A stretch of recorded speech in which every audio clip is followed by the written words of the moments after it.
Hey everybody, welcome to my podcast, Becoming Your Own VIP. I'm your host, Rebecca McCants, and let's get to it. So, it's now the year of 2023. I hope a lot of people are set to make this year a blessed year. And I know I've taken some time to reflect and know what I want to do. And I wanted to come to you about something I was watching the other day. It was a sermon on YouTube by Dharius Daniels, 10 Symptoms of a Sick Soul. And he was also referencing, he got this information from a book written by John Mark Comer, Comer, The Ruthless Elimination of Hurry. So I wanted to go over some of his topics and put my own personal insights on these because, he really had me thinking, we all have a journey, and at some point in time, we've experienced this all, but may not have known it as an indicator as us needing to really address our soul. So again, with this being mind, body, and soul, let's get to it. The first one he has is excessive irritability, which is lashing out due to needs unfulfilled within you, projecting it onto others, mostly the people you love. You have a gift, you have a blessing, and you build it up, but then your character tears it down. I mentioned plenty of times in my podcast on how certain things, all of a sudden, that one time, that one emotional outburst can just destroy everything, and that things are no longer the same.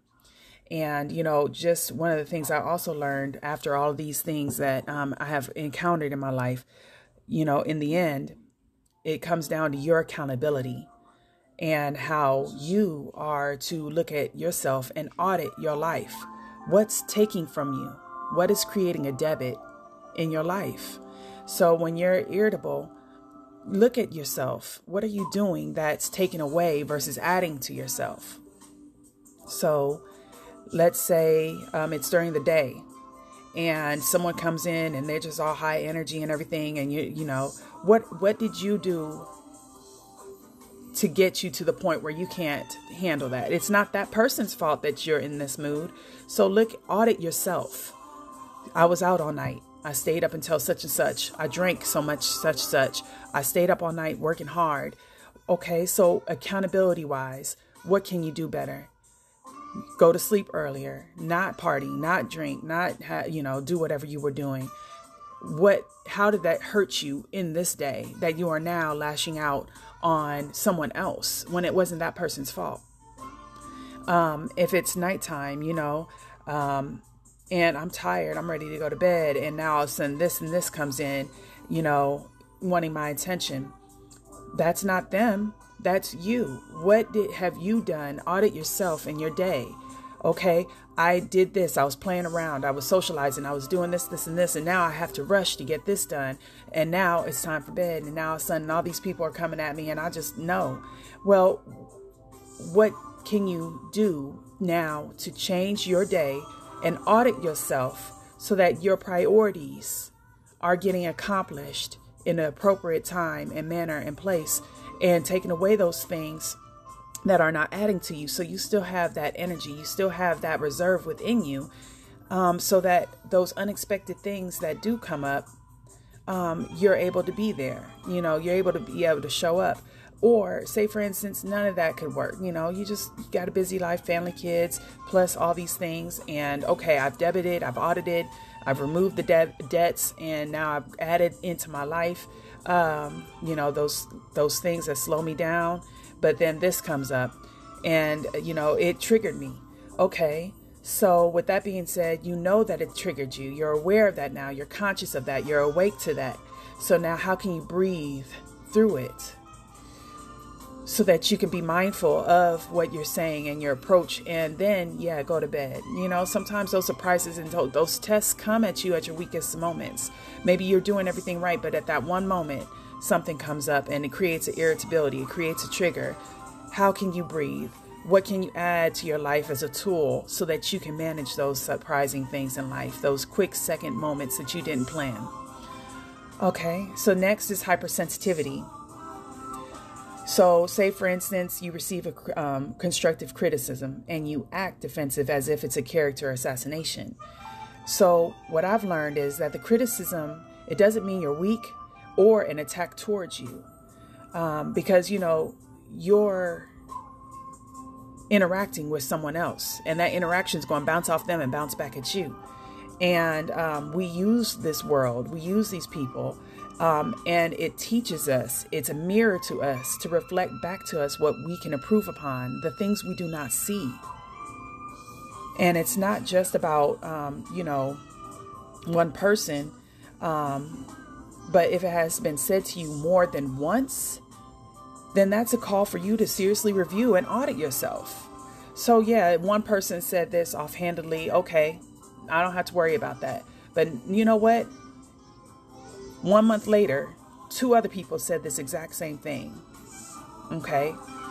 A year later, I just recognized, I looked back and oh my gosh, all these relationships that came back and told me, all these work situations came back and told me, all these personal things have told me there's something I need to look at, and I wasn't seeing it before. That's what this outer world reflection allows you to see. This is what your inner compass of emotions allows you to see. So when you're hypersensitive, it's a time to breathe and gain those tools so that you can access and do better, and breathe through it. Workaholism, attaching your identity to it. Once, once it's taken away, who are you?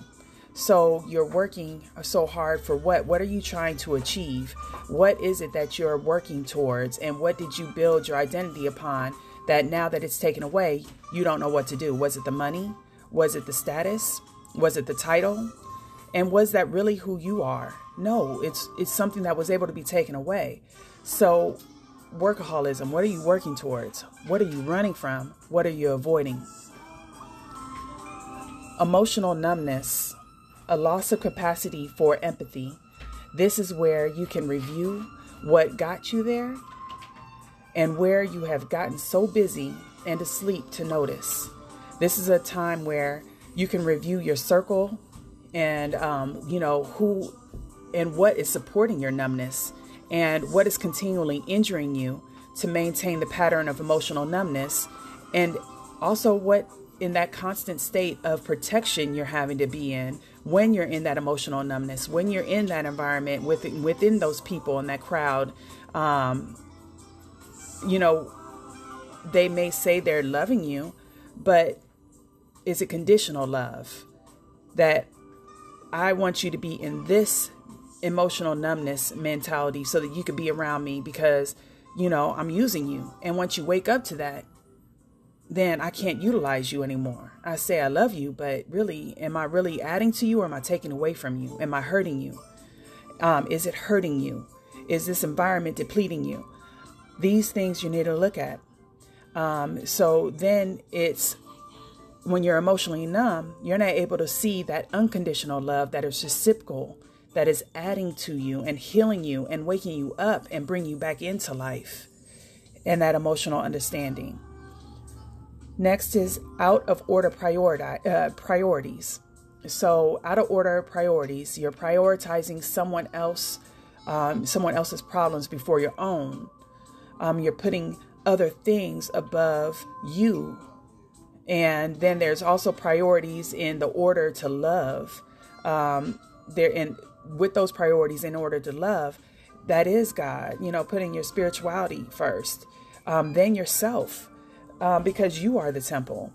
And if you are broken and weighed down and sick, not caring for your body, not understanding your emotions and building up your skills and tools to handle day-to-day activities in every area and aspect of your life, you're not able to set boundaries or to live fully, to express the fruits of the Spirit, fertilizing your garden, so that your harvest is plenty and fruitful, and that you're planting new seeds of fruit of the Spirit into others and the environment and all the areas of your life. If you're depleted and you're planting bad seeds, you're going to harvest bad seeds. So you're going to get back that negativity. You're going to get back that hurt. You're going to get back that pain. You're going to get back that brokenness. You're going to get back that destructiveness. Versus if you're planting fruitful seeds, good, positive seeds, you're going to get back that positivity. You're going to get back that abundance. You're going to get back that health. You're going to get back that love. You're going to get back that that thing that builds things up. Next is escapist behaviors. You're preoccupied with distractions. Now, how many people are living like this right now? We're all in our cell phones, and we're out running about doing all these other things instead of being right here, right now with yourself, knowing who you are and why you were built to be the person you are, to understand what stories were told to put you in this situation right here that you are in right now, to see, again, auditing yourself. What's working for you? What's not working for you? How can I get on track in every area and aspect of my life, starting within? Slippage of spiritual disciplines. Think about this. I told you for a long time, I was lacking in all areas of my life, but the biggest thing that was missing was my spiritual aspects, not even understanding how important that spiritual well-being and knowledge within me was the link that was needed in order to bring me completely into wholeness within my mind, body, and soul. So when you're slippage in spiritual disciplines, you're too busy for God. You're too busy for understanding who you are as a spiritual being, and this, and understanding that the Bible is a manual for you to live your life fully and abundantly, so that you know what to avoid in life. Where we're talking about escapist behaviors, it's not necessarily to avoid. So I should rephrase that. But it's how to reclaim your power in that, and how to conduct yourself. And with that being said, you fall to temptation and to worldly things, idolatry, like TV, friends, clubs, addictions, sex, whatever it is that we're utilizing to avoid, again, escapist behaviors, to those things that truly add to us. We're debiting constantly from our book of life, of energy, and of the resources and the blessings we have. Next is isolation. Surrounded by people and still feel lonely, physically present, but emotionally absent. You're not fully present, but you're constantly in your cell phone or thoughts. You feel lonely, but yet you're around all these people that do love you. What within you is saying you're isolated? What within you are you ignoring that you're not honoring within yourself, so that you feel whole and loved and supported and safe and stable within yourself? Where are you depleted, and why? What's taking from your life versus adding to it? And that's where, it comes down to, what have you created? And why have you created it? So, earlier I was talking about character, character assassination and workaholism, and how we build our identity. What built that? So when you think about when you created that character, how did you create it to survive in the environment of wounded, toxic, survival-based, day-to-day living, and in a way to choose what we considered was safe, where we're accepted and we have status and we have clout. And why? Where were the lies? And does it really make you feel good, or is it just a temporary Band-Aid? And when that Band-Aid is not active and taken away from you, what is supporting you? We shut down, we have that fight, flight, freeze mode, we run, we escape, we create distractions. And, there's times, depending on your environment, where, and if you grew up in it as well, we witness people we love being hurt, talked down to, or even ourselves have been hurt. And what do? Your mind has to create a character to survive. You are built off of wounds. This society, this world is built off of wounds. So I wanted to give a little insight as to the definition of character. The character is the mental and moral qualities distinctive to an individual, such as your personality, your nature, your disposition, your temperament, and your temper.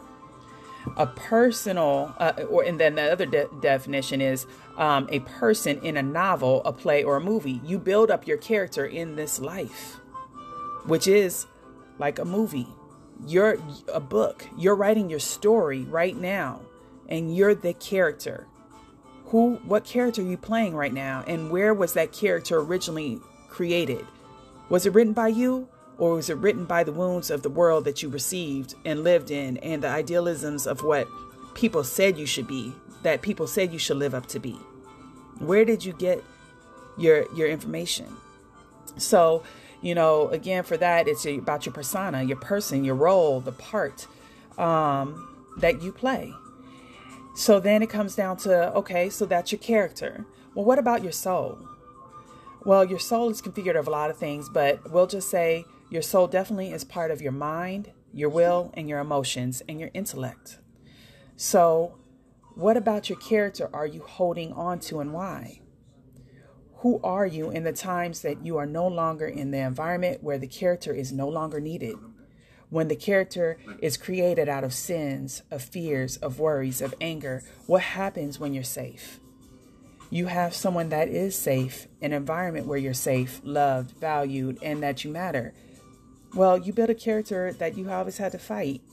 You have these stories of traumas flashing up, and, when you once believed that you were not safe, and now you're in an environment that you're safe. Why is that?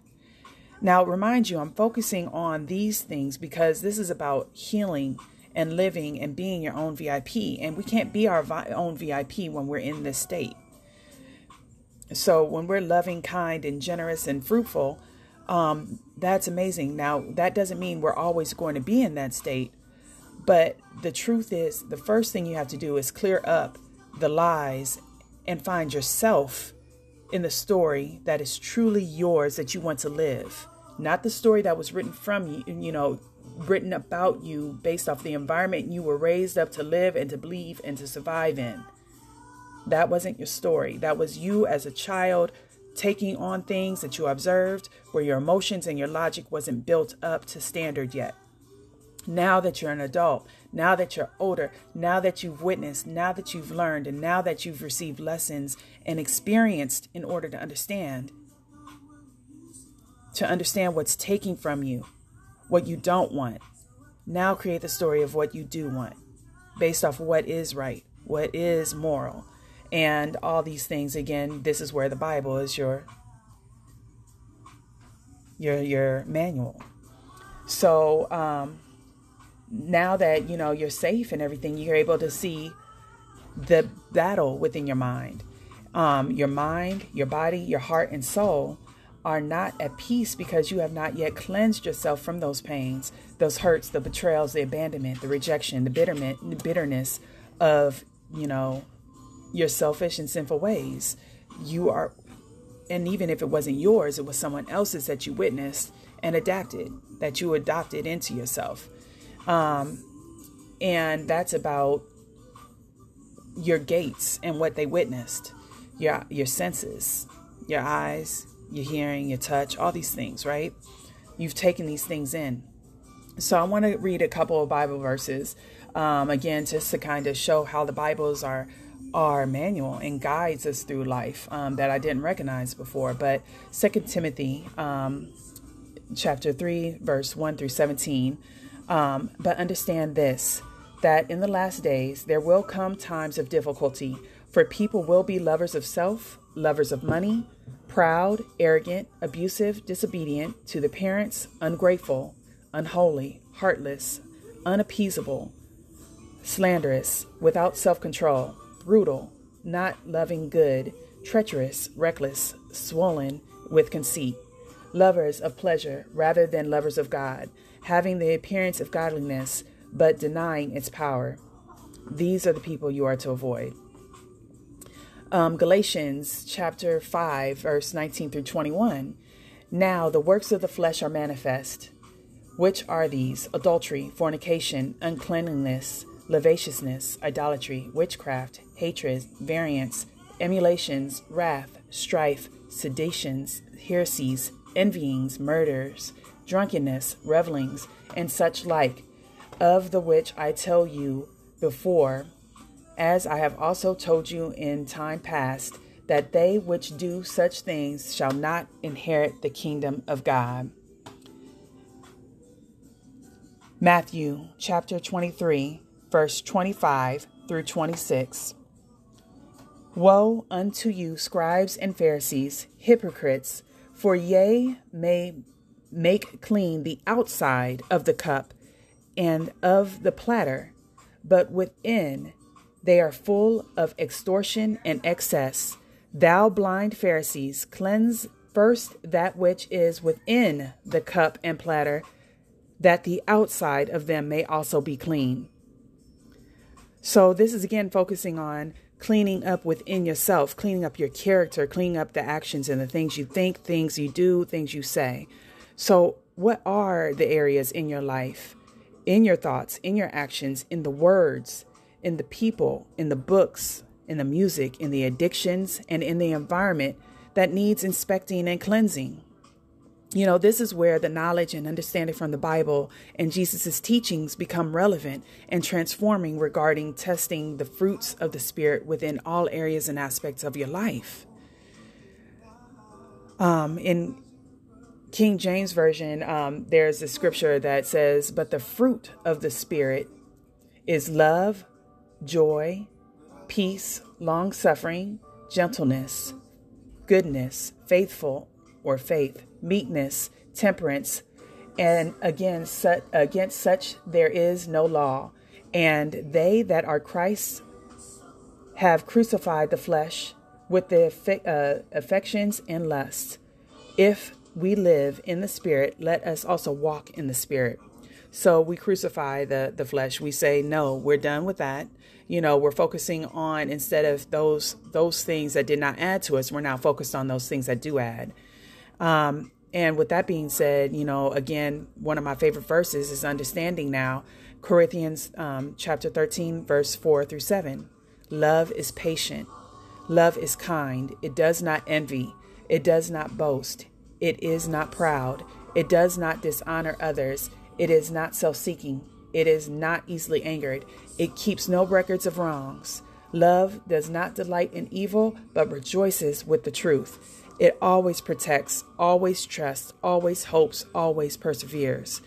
That is both how you treat yourself as well as to treat others.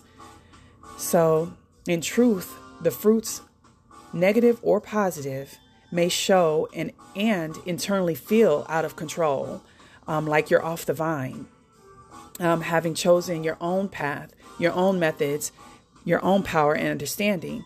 And it's written in Galatians chapter 5, verse 17, "For the flesh lusteth against the Spirit, and the Spirit against the flesh. And these are contrary to the one and to the other, so that ye cannot do the things that ye would."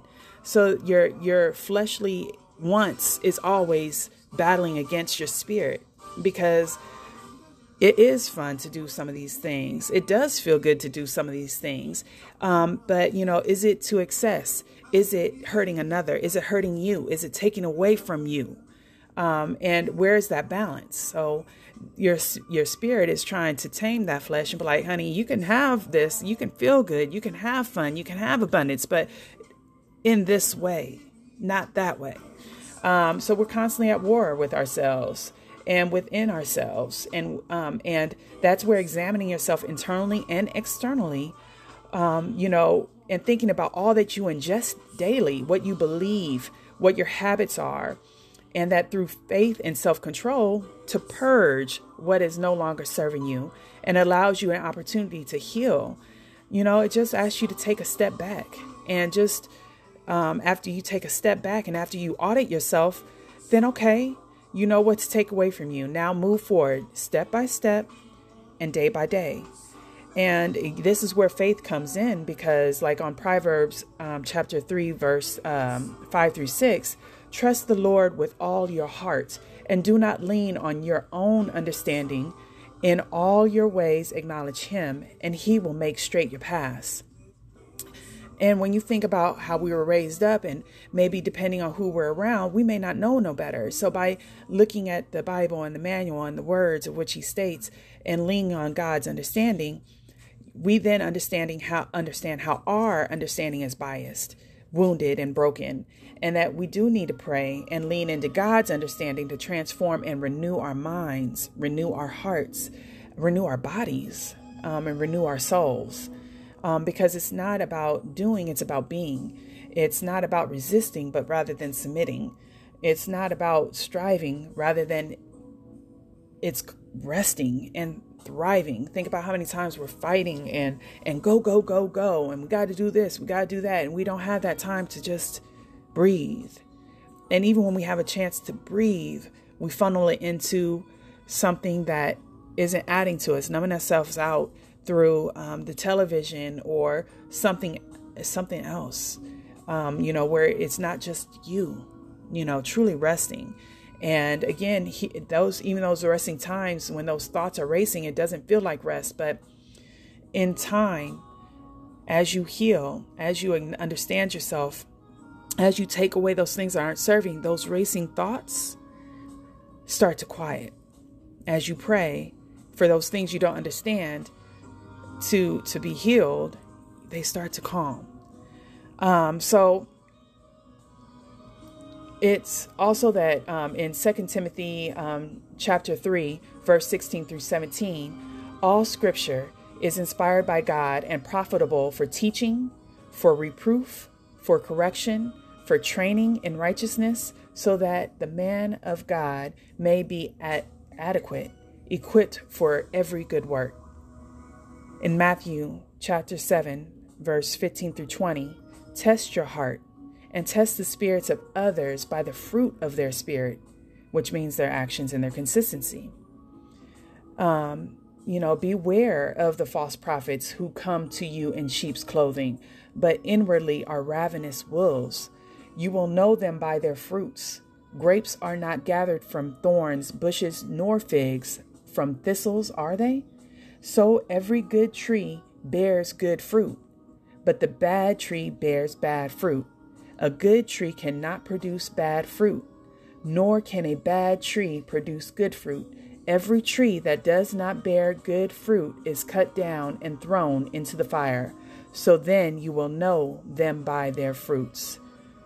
So again, people can say all day long who they are as a person and everything, but we see as time goes on, what fruit they're bearing, harvesting and showing. And, like I said, how my walls came tumbling down, my fruits, not all of them were good. And those things, those foundations I built up on bad fruit, they got burnt down. So when you have good fruit, that good fruit is on a solid foundation with solid structures that you build upon and that you receive more blessings upon. So again, the current environment and the view of the world, that's all we know. And to change that world, to change within ourselves, to change that character, it can be scary. And it places you in a vulnerable state to actually look at the choices that you have made and where that originally wounding was created. And also the repetitive patterns and cycles of your life that it continued to ripple upon and affect in your life, but this is part of the cleansing, to face those things, not to avoid and not to distract and not to run. I came up with this analogy, like you cook the meal and now you have to scrape the plate. You have to scrub the pots clean. And as much as we would love to hire someone to do all of that, in this situation, this is you, this is something you have to do. No one can take it on. No one can fill up that emptiness until you do. Then when you add a person or you add work, and you get those finances, into the story, then it may not be 100% perfect. You're going to have these inner struggles and things that happen day to day. That doesn't go away. But that you've worked upon yourself. And if it's a person that came into your life, you've tested their spirit, you've looked at their fruits, and you've seen that they also are aware of what they need to work on and that they're working on to clean up within themselves as well. So then you know how to clean yourself. They know how to clean themselves. And together, when you go through those trials, y'all know how to clean it together. And that through the mess, you can choose wisely and be strong enough together as well as an individual, to face those challenges in a healthy way. Again, individually and together. You know what to invite into your life. You know how you may benefit and add to another's life. And, and again, through work, friends, spouse, family, it will add and set appropriate boundaries, because everyone are all in their different stages of learning. And that's the biggest thing. It's not, oh, no, I can't be around you because of this. No, I'm setting a boundary because I know you're at this stage of life, and I know that that's who you are, but I know I can add to you. And yeah, there's at some point in time, if I don't see that's helping, then I know I've planted my seed and I move on. You've done the best you can.